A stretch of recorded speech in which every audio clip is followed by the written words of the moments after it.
Well, our next guest is Radwan Chowdhury. Mm-hmm. He is a philanthropist and an activist, an author, and a bona fide visionary. That's right. And I met him at actually various events in Tallahassee and here. And we were both delegates for President Obama. I met him in Charlotte again when I went up there. And I'm one of those people, Ellen, that I don't take your business card unless I feel like I can use the information later on. And I kept his information. And I thought this would be a good time of the year with elections coming up in just a few weeks, November 4th, to have him call in and talk about what his group is doing. And his organization speaks to us. It's exactly what we always talk about. They work to improve the quality education and the lives of underprivileged children. Yeah. Which you've always said, we should not let things stand in the way, especially somebody's zip code, stand in the way of getting a good education. I like his mission statement. Yes. It says that their mission statement is to implement perpetual solutions and end the cycle of poverty and hunger and social justice through education. And so they donate a lot. And so I'm going to say welcome to Mr. Radwan Chowdhury, who's a fellow Indian fellow like myself. Hello and welcome to the show. Thank you, Seeta. Thank you for having me. Oh, we're welcome, and we're just grateful that you were able to take the time to call in today. So we were just trying to say that I was just telling Ellen and my friend Aaron and Michelle that we've seen each other at various events, and naturally, you look like me, so I always gravitate towards you to say, hello, where are you from? And we started talking, and we found out we have a lot of things in common. And you're with a group, so I wanted you to tell us a little bit about the foundation that you're working with. Yes, back in 1995, when I first came to this country and got my education actually from where you are, pretty close to, from Boca Raton, Florida Atlantic University. Then I went back and saw the world from a different perspective. So I thought, well, maybe perhaps I could contribute a little bit based on my own capacity and capability.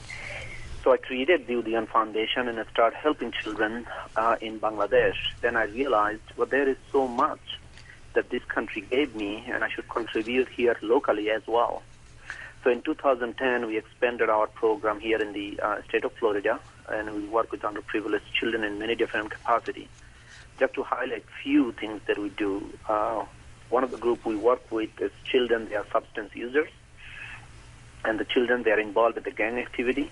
So we mentor them, we bring them to our office, set them up with the corporate executives to mentor them, just show them the different parts of the world or different parts of their side.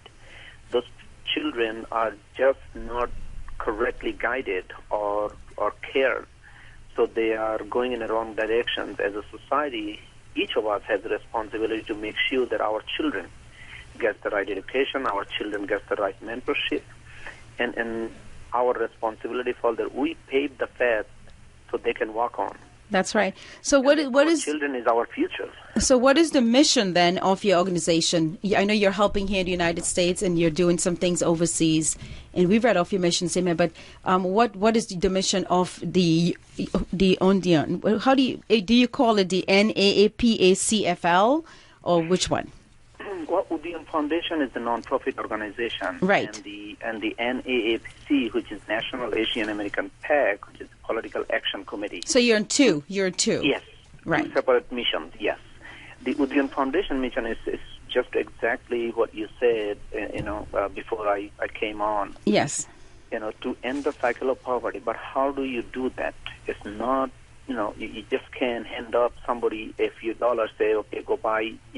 A bag of rice or something. But you want to do that through the education. I think that's the only way. A lot of things that you've seen in the world going on right now to get rid of, injustice and the poverty. I think everything boils down to an education. Right. And then you also have a political wing, and through that you're also using your political will to help with the situation in Bangladesh as well, correct? Yes, that is correct. Mm-hmm. When we met, I think the first time I think second or third time we met in Charlotte at the DNC National Convention, and I think we briefly spoke about it.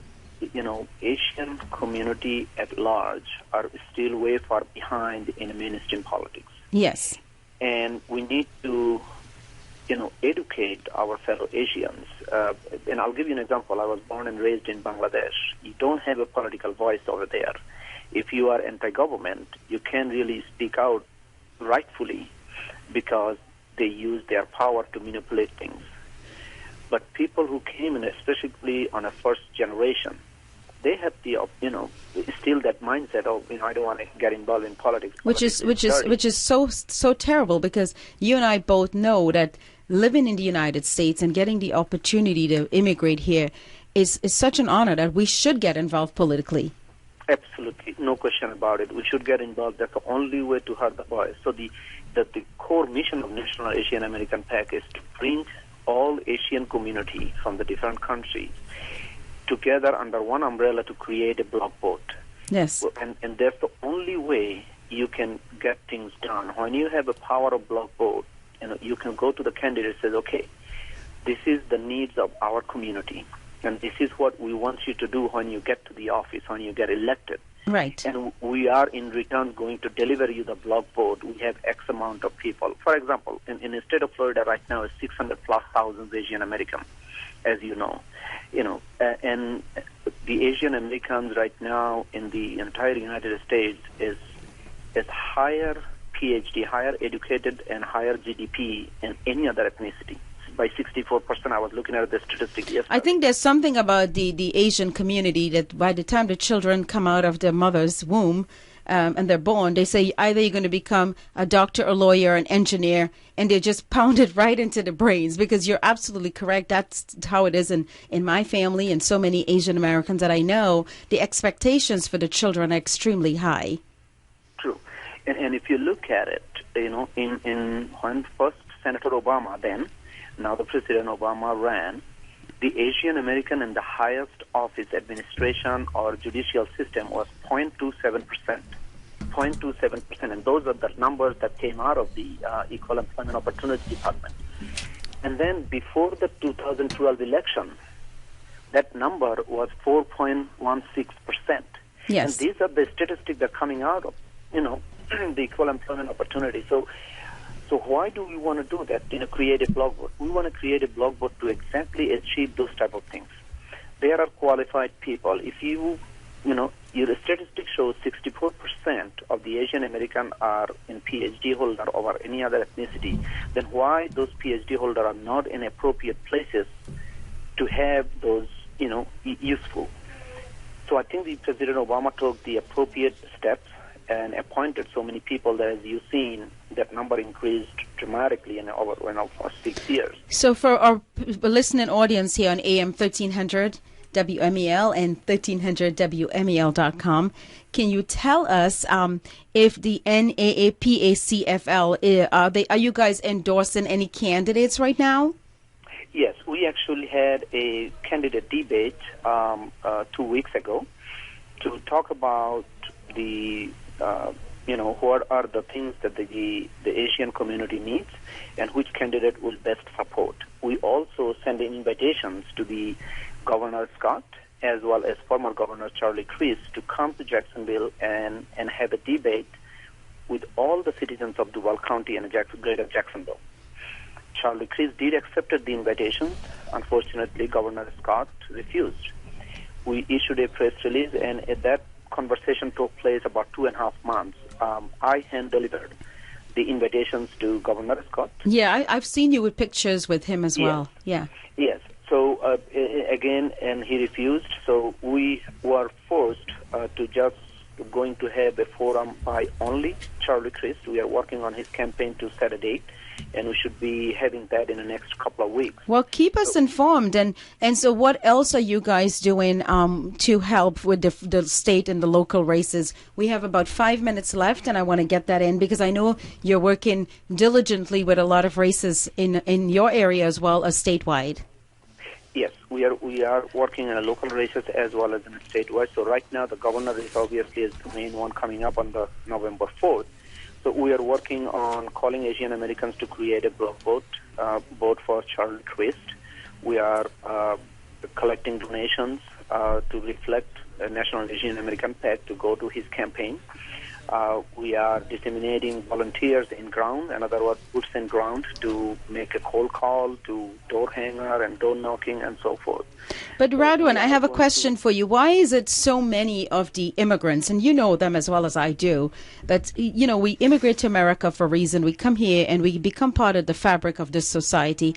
Why are there so many Indians? And I meet a lot of them, especially women. They don't get involved. They don't even register to vote. What are we doing wrong that people are not getting up on and saying, listen, I've got to be part of this process? It's a part of the education. Like I said, the people who came from the Asian continent, the political voices is not great. You can't have any political voice, for example, in Bangladesh, in Pakistan, in Burma. The Middle East. Yes, in Middle East. If you talk about, anything against your government, and rightfully so, you'll be found dead in a ditch next morning. Yes. So people are afraid of talking about politics, but we have so many issues affecting women, like my book 18 Brothers and Sisters. I talk about domestic violence. We've got women who want equality in the workplace. You want people who want fair wages. You have people who also want to be paid, raise the minimum wage. And it does in fact not just the other races, but Asian Americans as well. And so I implore them, if they're listening to AM 1300 WMEL and 1300WMEL.com, I respect you and I admire you. I've met you. You're a young man, went to college here. And I remembered when this was a dream of yours to try to get a lot of the Asian Americans together and form this voting bloc so that you could have more political clout and power. And I'm really, really proud of you.